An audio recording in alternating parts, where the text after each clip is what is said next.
stallions, are you tired of that overload sound? Sick of asking. OMG, you're still elevator now. Or that basement level 1 only? We got your back, because now we bring you the CPA Elevator 2.0. Writing is a skill, but tech writing is a gift because more than just writing, it's tech writing. I am Jun guys, Kenneth Cambalisa. I'm Yulin, Charmaine Franco, and Danny Caladan. and we are The Techwriters. Bring the business communication within your reach. So for our background of the problem, the CBAA has been using its current elevator for some quite time to accommodate students, faculties, and others who have appointments and activities in the college, and has been providing convenience since its first year of operation, academic year 2008-2009. It's indeed a great help, not just to CBA people, but also to the whole entire community. And but unfortunately, due to the increase in the population of CBAA, as well as the DLSUD community, combined with the increase in the number of activities held by our college, several problems occurred. And the primary problem would be the lacking, our current elevator is lacking in terms of capacity. Currently, our elevator can only accommodate up to 14 people on average weight. Based from our primary problem, the following problems occurred. These are additional problems. As you can observe during peak hours, in the CBA grounds, there's always overcrowdedness. And that overcrowdedness results to queue on the line of people waiting for their turn to use the elevator. And as we observe also that this problem is also an inconvenience and a burden on our part because we're paying for admission fees and we must get what we deserve. And for those who are late in their classes, they'll become more late because of this problem. And for our solution, here's Ms. Narigala. Pero alam mo ba, naisip ko no after. Thank you. No after. So, an online survey composed of 10 questions was conducted among 100 randomly selected students of CBA students. So, we used stratified sampling. We selected 25 students per department. So, 25 for accountancy department, for business operations management, marketing, and allied business department. So, that's a total of 100 respondents. So, here are the results of the survey. Meron ng katulad.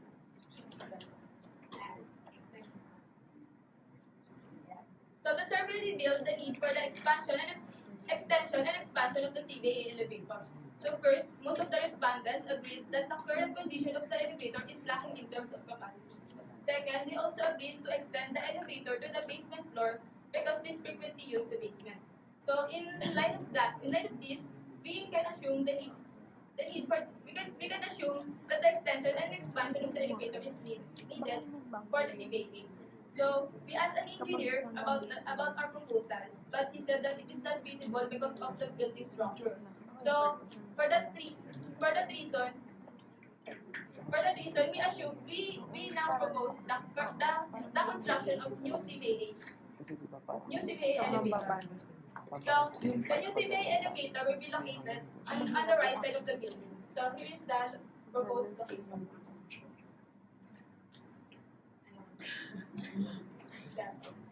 So for the objectives, here is the back.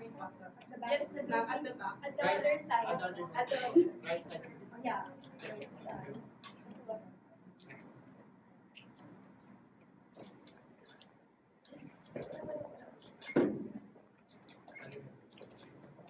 So for our objectives and purpose of our project proposal, we have mentioned before the problems encountered by students with regard to the current CBA elevator. And with that, through our proposal, we can ensure that students will feel convenient or they will not be hassled for the traffic congestion along corridors where students tend to fall in line for the elevator. Also, this will be of great importance and help for our students who are disabled and also for the students who are rushing to their next class where their first class is on the 4th or 5th floor going to the basement or vice versa. So also this will be helpful for our professors who are also rushing to their next class where they are having consecutive classes. And for the scope and limitation, I give the floor to Jen. So these are the scope and limitation. The proposed project of the proposed new CBA elevator here in the building shall be placed on the right side of the building. It consists of 8 stops, starting from basement 3 up to CBA 5th floor. The service can be availed by the students, staff, and faculties of De La Salle University, Dasmariñas. The operating time for the elevator is 6 a.m. to 9 p.m. in order to fully utilize the new asset and to provide convenience for students who are early birds inside the school. Operational days of the improvement shall be from Monday to Saturdays. It will not be operated during Sundays and holidays. Lastly, the capacity of this improvement is 20 persons, and the limit before it overloads is 1,500 kilograms. For the get benefits, it gives a better operational capacity. Given the current situation of the elevator, it has a capacity of 14 people and 1,050 kilograms. Having the new elevator, it gives more beneficials and operational efficiency because it has a capacity of 20 persons and 1,500 kilograms. As a student, I have also observed that there is a long line in waiting for the students just to avail the service of the elevator. With the new elevator to be constructed on the right side of the building, the queue will be eliminated, if not greatly reduced. Accessibility in PBA levels for basement 2 and basement 3 will be also provided by the elevators. Next, I have also interviewed a PWD student here in De La Salle University, Dasmariñas, namely Josa Carion of Marketing. She told me that she cannot access basement level 2 and basement level 3 because our elevator is only limited to basement level 1. Lastly, it represents growth in our college. Let's admit, having an elevator here in CBA is a privilege, but having another one leaves a mark, and it serves as evidence that we find ways and we also find ways for some improvement. Thank you. And now for the methods and procedure, here is Amy Yudi. Thank you, Kenneth. So the following would be the step-by-step process for starting from the project approval to the execution of the project. So first, the project would go through the BFMO, or the Buildings and Facilities Maintenance Office, who will determine the project's necessity and feasibility. Next up, it will be forwarded to the Office of the Vice Chancellor for Finance and Administrative Services, which would approve the project. So once the project is approved, we will now move on to the Accounting Office, who will approve the budget for the project. And lastly, to put the final touches to the project, it will be the Office of the Assistant Vice Chancellor for Finance, or the OAVCF, will take over. So they will be responsible for the bidding, the construction, and the implementation of the project. So much for that. Let's now move on to the actual construction of the elevator. So it would consist of 2 phases, namely the elevator shaft construction and the elevator unit installation. So both phases have a bidding, a so-called bidding, wherein the lowest bidder would be chosen for the project. So we have interviewed one of the project heads of Smart Tech, the construction company who handled the elevator project in Alumni, and according to him, the construction will be for about 6 to 7 months. So the details of that will be presented in our Gantt chart.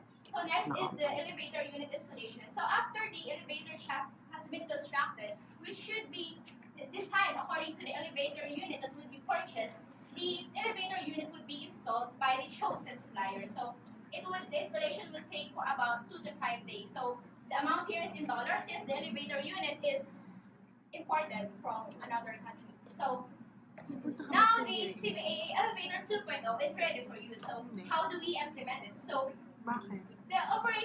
it will be operational during school days, as was mentioned before, from 6 a.m. to 8 p.m. And only the authorized personnel from the BSFO would operate the elevator and would be the one to handle the maintenance procedures and will fix it if there are malfunctions. So students who would violate the rules on this will be granted sanctions according to the student manual. So that would be all. So I will now turn over the floor to Ms. Shapra. So for the methods and procedures previously stated by Ms. Yilin, we have represented this by a Gantt chart where we started from brainstorming up to the project execution. As you can see, the status of the activities stated here are represented by color coding, such as the blue one, which represents accomplished tasks, the green one, which is in progress tasks, and the violet one represents those tasks that are not yet started. So I now turn over the video.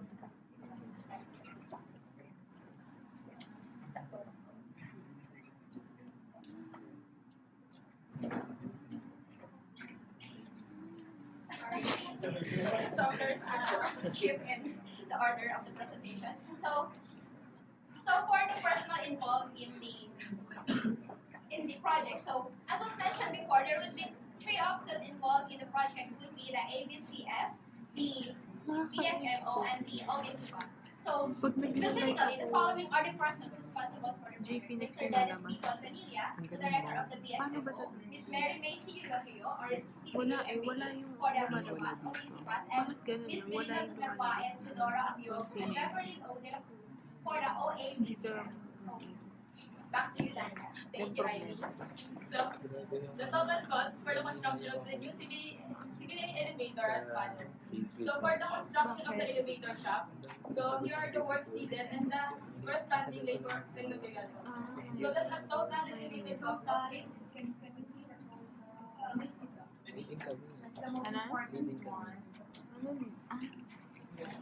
Yung binabantay ako, parang ang labo rin yun. Pero kasi minintay na tayo. Parang may lamang lang na tayo. Labo rin yun sa tayo. Tayo.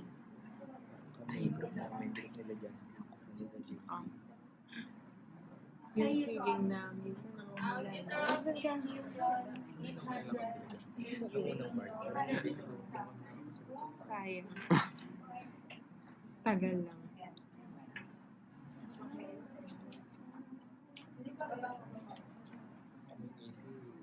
Kapag may dalang may feeding less yung letter, yun na. Ayun. Is the game para majority. Ito pinula si Gami.